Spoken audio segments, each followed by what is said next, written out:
राधे राधे दोस्तों। कैसे हैं आप सब। आज की कहानी है किसी अपने से बिछड़ने का एहसास। कॉलेज से घर लौटते हुए प्रिया का दिमाग सिर्फ और सिर्फ वंदना आंटी के बारे में ही सोच रहा था। घर पहुंचने पर उसने टीवी पर अपना पसंदीदा धारावाहिक देखने की कोशिश की, लेकिन मन भटकते हुए पहुंच गया उसी ओर। बात दोपहर की थी।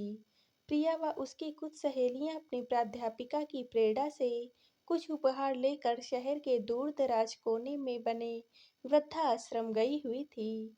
वहां एकाकी जीवन बिता रहे बुजुर्ग पुरुष व महिलाओं को देखकर उसे काफी हैरत हो रही थी। उन्होंने उन बुजुर्गों के साथ काफी समय भी बिताया, लेकिन उनके संग नाचते गाते प्रिया के पैर में मोच आ गई। वह तेज दर्द में कराह उठी। तभी एक वृद्ध महिला ने सहारा देकर उसे उठाते हुए कहा, बेटी, मेरे कमरे में बाम रखा है, आओ तुम्हें लगा दूं, अभी पैर ठीक हो जाएगा।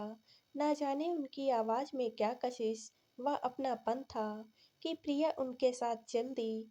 बाम लगवाते हुए प्रिया ने ध्यान से वृद्धा का चेहरा देखा। चश्मे के पीछे से झांकती मोटी मोटी आंखों में अथाह स्नेह झलक रहा था। प्रिया ने बरबस पूछ लिया, आंटी जी, आप यहाँ कब से हैं? वृद्धा ने नजरें उठाए बिना ही प्यार से जवाब दिया, बेटी, यही घर तो अपना है, जहाँ मुझे काफी पहले आ जाना चाहिए था। खैर, मेरी छोड़ो, अपनी सुनाओ, क्या नाम है तुम्हारा और किस कक्षा में तुम पढ़ती हो? मेरा नाम प्रिया है तथा मैं गर्ल्स कॉलेज में बीएससी फाइनल की छात्रा हूँ। आंटी जी, आपका क्या नाम है? वंदना जवाब देने के साथ ही उन्होंने प्रिया को सहारा देकर खड़ा कर दिया। ना जाने उनके हाथों में क्या ही जादू था कि प्रिया के पैर का दर्द छू मंतर हो गया और वह मुस्कुराते हुए उनके साथ बाहर आ गई, जहां उसकी सहेलियां बुजुर्गों के संग अपने अनुभव बांटते हुए उनकी भावनाएं जानने समझने में जुटी थीं। प्रिया भी वंदना आंटी के साथ एक मेज पर बैठ गई। बातचीत में उसे पता चला कि वंदना आंटी के पति का निधन होने के बाद जब वो अपने इकलौते बेटे बहू की नज़रों में खटकने लगी थी, तब उन्होंने खुद ही घर छोड़कर वृद्धाश्रम में रहने का निर्णय ले लिया था। प्रिया को यह जानकर बहुत हैरानी हुई कि वंदना आंटी के 2 वर्षों से यहाँ होने के बावजूद उनके बेटे बहू ने एक बार भी यहाँ आकर उनका हाल चाल जानना मुनासिब भी नहीं समझा था। प्रिया ने आंटी को अपने हाथ से बुने हुए मोजे भेंट किए, तो इस उपहार को पाकर वो तो खुशी से अभिभूत हो गई। बेटी, तुम दिल की जितनी अच्छी हो, उतनी ही सुशील भी हो, वरना आजकल की लड़कियों को कढ़ाई बुनाई में रुचि कहाँ है।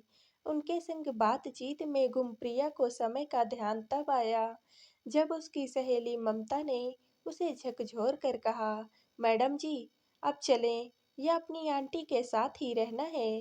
प्रिया ने भरे मन से वंदना आंटी से विदा ली, तो उन्होंने उसका माथा चूमते हुए कहा, हो सके तो फिर आना बेटी, मैं जरूर आऊंगी आंटी। किसी अपने से बिछड़ने का एहसास लिए प्रिया वहां से चली आई थी। अचानक किसी बर्तन के गिरने की आवाज सुनकर प्रिया जैसे नींद से जागी। मम्मी रसोई में थी।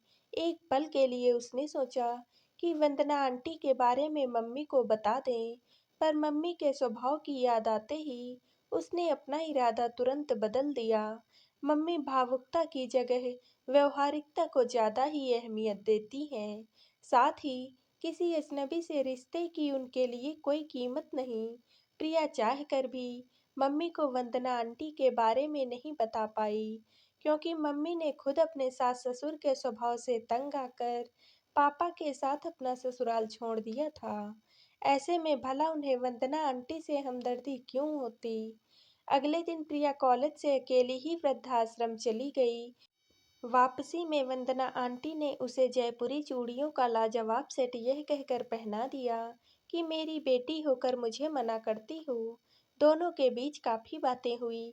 दोनों ने एक दूसरे को जाना और समझा। प्रिया के मन में फिर से टीस उठी कि कितने निर्दयी और स्वार्थी हैं वे बेटे बहू, जिन्होंने इतनी नेक महिला को बुढ़ापे में घर से बाहर निकलने पर मजबूर कर दिया है। इस मुलाकात ने दोनों के बीच एक अनजाना बंधन इस कदर से मजबूत कर दिया था कि प्रिया कॉलेज से छुट्टी होने पर अक्सर उनसे मिलने चली जाया करती थी। वंदना आंटी ने भी उस पर ममता का सागर उड़ेल दिया था। अब परीक्षा सिर पर आ पहुंची थी। प्रिया मन लगाकर पढ़ाई करने में जुटी हुई थी कि बाथरूम में पैर फिसलने से मम्मी घायल हो गई। रीढ़ की हड्डी में फ्रैक्चर बताते हुए डॉक्टर ने उन्हें पूरी तरह से आराम करने की सलाह दी।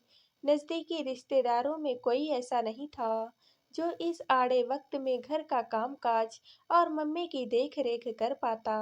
मम्मी की एक सहेली ने किसी नौकरानी को भेजा, लेकिन उसके तो नाज नखरे इतने थे कि खुद मम्मी का सब्र जवाब दे गया और वह भी नाक भौं सिकोड़ कर चलती बनी। प्रिया के लिए अब बड़ी ही मुश्किल खड़ी हो गई। एक तरफ परीक्षा तो दूसरी तरफ घर का काम और मम्मी की देखभाल। इस चक्कर में वह कुछ दिन तक वंदना आंटी से भी नहीं मिल पाई थी। प्रिया के वृद्धाश्रम न आने पर वंदना आंटी को उसकी चिंता सताने लगी थी। जब उनसे नहीं रहा गया, तो उन्होंने प्रिया को फ़ोन किया। प्रिया ने वंदना आंटी को घर की सारी स्थिति के बारे में बता दिया। प्रिया के घर की हालात जानकर वंदना आंटी भी परेशान हो उठी। आज प्रिया का पहला पेपर था। पेपर देकर घर लौट रही प्रिया का मन मम्मी की तरफ ही लगा हुआ था।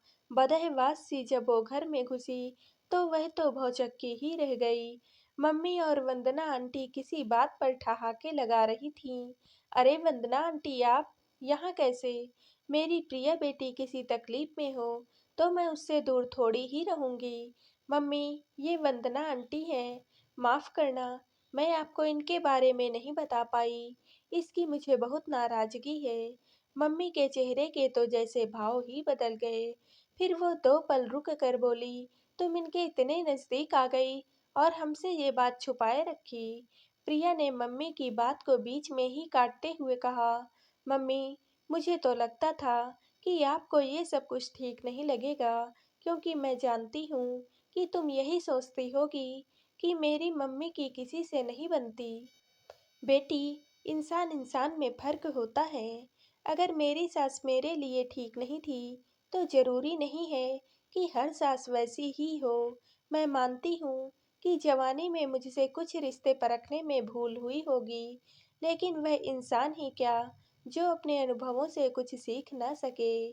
तुम्हारी मम्मी इतनी बुरी भी नहीं है बेटा कि अच्छे इंसान की कद्र ना कर सकें। प्रिया के चेहरे पर शर्मिंदगी के भाव देखकर वंदना आंटी ने उसे खींचकर अपने पास बिठाते हुए कहा, प्रिया, मम्मी की बातों का बुरा मत मानना। तुम्हारा सोचना अपनी जगह सही भी था और एक माँ के तौर पर सुमन जी की सोच भी सही है।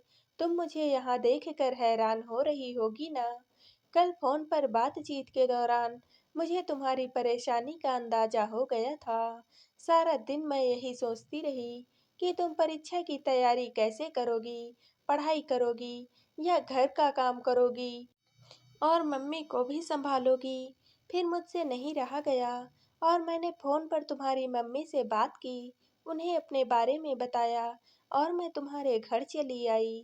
फिर वंदना आंटी की बात को आगे बढ़ाते हुए मम्मी ने कहा, जानती हो, घर आते ही इन्होंने सारा काम संभाल लिया है। पापा तो छुट्टी लेने की सोच रहे थे, लेकिन इन्होंने तुम्हारे पापा को भी ऑफिस भेज दिया। सच कहूँ तो इन्होंने मेरा इतना ख्याल रखा जितना मेरी सगी माँ भी न रख पाती। मुझे भी आप सबसे मिलकर बहुत अच्छा लगा। लगा ही नहीं कि मैं किसी अजनबी के घर में हूँ। कहते हुए वंदना आंटी का स्वर रुंध हो गया। फिर वंदना आंटी ने प्रिया को खाना खिलाया और शाम को पापा के घर लौटने पर सबके मना करने के बावजूद रिक्शे में बैठकर वह वृद्धाश्रम लौट गई। उनके आने से घर में जैसे खुशियों की बरसात होने लगी। मम्मी के स्वास्थ्य में भी अब तेजी से सुधार आने लगा। आखिर उन्हें भी अपने साथ के लिए कोई मिल गया था। प्रिया की परीक्षाएं भी अब खत्म हो चुकी थी। फिर एक दिन अचानक से वंदना आंटी ने कहा, अब तो प्रिया घर पर रहेगी और आपकी तबीयत में भी कुछ सुधार है। अब मेरा रोज रोज यहाँ आना ठीक नहीं। मम्मी की बजाय पापा ने जवाब दिया, मेरे माता पिता तो इस दुनिया में नहीं हैं, लेकिन मैं उनकी कमी हमेशा महसूस करता था। मेरा मानना है कि बुजुर्गों की छत्र छाया बच्चों के लिए हमेशा ही सुखमयी होती है। आपके यहाँ आने पर मैंने अपनी माँ को आपके भीतर पाया है। हम नहीं जानते कि आपने हमारे परिवार के प्रति क्या धारणा बनाई होगी, लेकिन मेरी और सुमन की यही इच्छा है कि आपका साया हर पल हम पर बना रहे। पापा ने जिन संतुलित शब्दों में अपने दिल के उद्गार व्यक्त किए थे, उन्हें महसूस करके प्रिया के दिल की धड़कनें और भी तेज हो गई।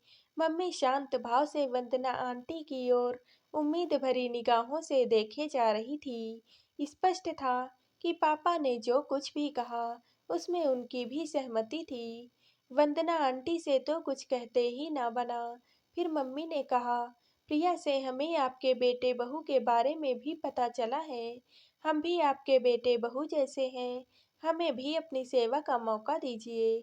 आपका साथ रहेगा तो हमारा परिवार संपूर्ण हो जाएगा। उनकी आत्मीयता व प्यार देखकर वंदना आंटी की आंखों में आंसू छलछला आए।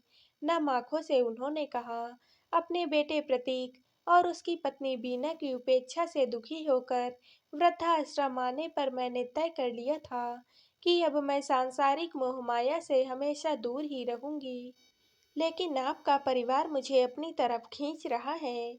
मैं आपके साथ रहने के बारे में ज़रूर सोचूंगी। फिलहाल अभी मुझे इजाज़त दीजिए। वंदना आंटी मुड़ने लगी कि प्रिया ने उनका रास्ता रोक लिया। आपकी पोती की भी यही तमन्ना है कि आप हमारे साथ ही रहें। वंदना आंटी ने उसका माथा चूमा और वह तेजी से आगे बढ़ गई। पीछे से प्रिया उन्हें पुकारे जा रही थी, please Vandana aunty, please aunty मत जाओ। अब वो खुद को रोक भी नहीं पा रही थी। ना चाहते हुए भी उनके कदम प्रिया के घर की तरफ मुड़ गए। वो प्रिया के पास आई और उसे सीने से लगाते हुए बोली, वंदना आंटी नहीं, दादी माँ कहो। प्रिया के साथ साथ मम्मी पापा की आंखों में भी खुशी के आंसू छलक रहे थे। तो दोस्तों, आप सबको ये कहानी कैसी लगी? कमेंट करके ज़रूर बताइएगा और वीडियो को लाइक व शेयर कीजिएगा। दोस्तों, अगर आप इस चैनल पर नए हैं और आपने अभी तक हमारे चैनल को सब्सक्राइब नहीं किया है, तो प्लीज़ चैनल को सब्सक्राइब कर लीजिएगा। कल मिलते हैं एक और नई कहानी के साथ। आप सभी का बहुत बहुत धन्यवाद।